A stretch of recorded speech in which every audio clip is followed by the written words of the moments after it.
He's half man, half woman. It's Gary. I wanna hip you to the teeth. It's Gary, baby. All right, y'all, the time right now is 5 after the hour. Gary has the tea and the clue of the day. What up, Gary?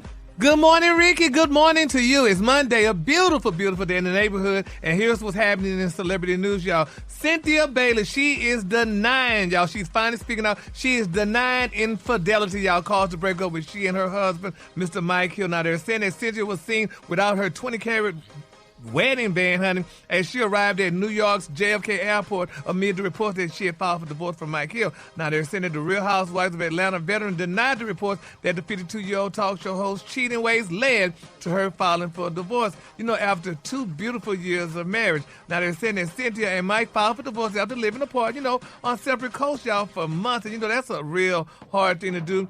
And, Cynthia went out to say, she said it may not seem like it, but when you think about divorce or a relationship ending, she said, but this for us is not a bad thing, she said. She told that to People magazine. She said that this is not a tragic ending for us. This is 2 people who have enough love, y'all, and respect for each other to be truthful about their relationship in terms of asking themselves, are we truly happy together? How do we want to move forward? And then, who were brave enough, y'all, and loved one another enough to make that choice together. Now, Cynthia said, honey, that, she did not want to go through the same thing she did when she was with her husband, Peter Thomas. She said they were married for almost 8 years, and she said we struggled a whole lot of those years. She said, I didn't want to wait 8 years, honey, to figure out that it's not working or we're not compatible as we thought we were. And she said, and Mike said the same thing, which is a good thing, though. But, Rick, a lot of people, isn't it amazing, though, how a lot of people stay in marriages, honey, trying to work it out, knowing that it ain't going to work, honey, just leave, honey. I mean,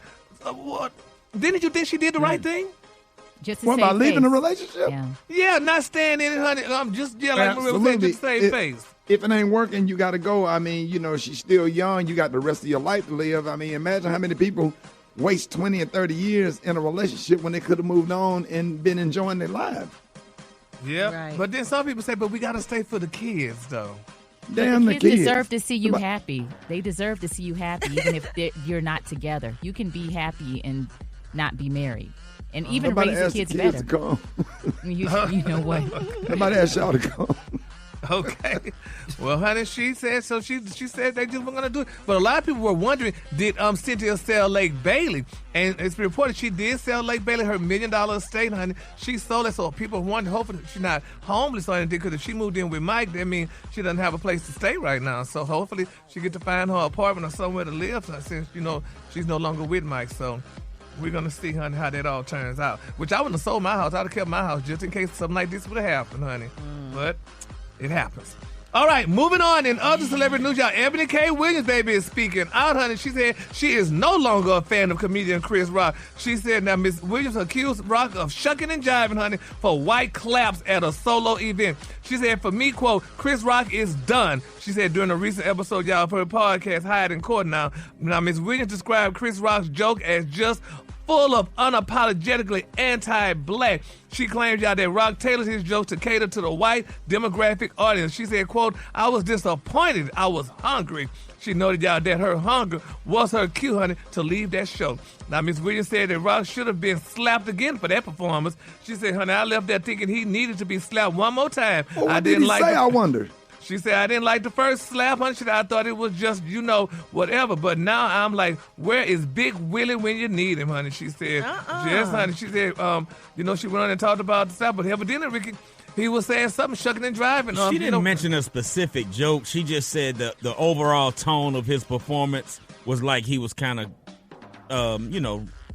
performing for the, non-melanated. Yeah, like he was kind of, cooning it up, for lack of a better term. Yeah.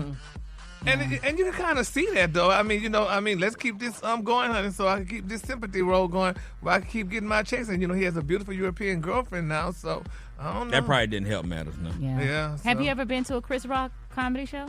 Yeah. I mean, he's a great comedian and stuff, though. Ricky, didn't you and him, y'all did something together once upon a time? Yeah, we done some shows together, and I literally was jogging, and he was going for a walk downtown Atlanta. I ran into him on Peachtree and stood there and talked for about 15 minutes and hugged and shook hands. Oh, wow. Or whatever. I don't really know him personally, and spent a lot of time with him, but I think his comedy and Dave Chappelle comedy is absolutely genius. Whatever. And sometimes you just have to perform for your audience, but it don't. I don't know about the anti-black. I never heard the anti-black. I would like to hear what she's talking about. Yeah, she should have been more specific than just throw it out there like that because it sounds kind of. I did hear him once say that John McCain was so old that he used to own Sidney Poitier. He said that here at the Fox Theater. Oh, Well, damn. maybe. No. He said that. Wow. Man.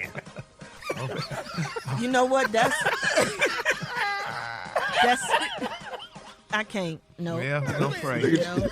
Look at you. Moving on. In my last. Oh my God. That is old. That is funny. Dang. For the record, John McCain was still alive when he said that joke. So That was it wasn't funny. like poor That was Dave. funny, though. Yeah. Well, moving on in my final story, y'all. Another unpaid claim, y'all, against Beyonce's team, baby. They're saying, to quote one of her claims, they say, baby, I swear it's deja vu. It take a minute, but boy, once that thing rests on you. My Lord. My Jesus. Go ahead, Gary. I'm listening. Anyway, child, somebody said Beyonce ain't paid the honey. We're going to leave that there. All right, the color today, honey, is one of my favorite colors. My color today, y'all, is basil. On the high end, you say basil, and on the low end, you say beautiful green. That's your color for today. All right, y'all, give it up for Gary with the team.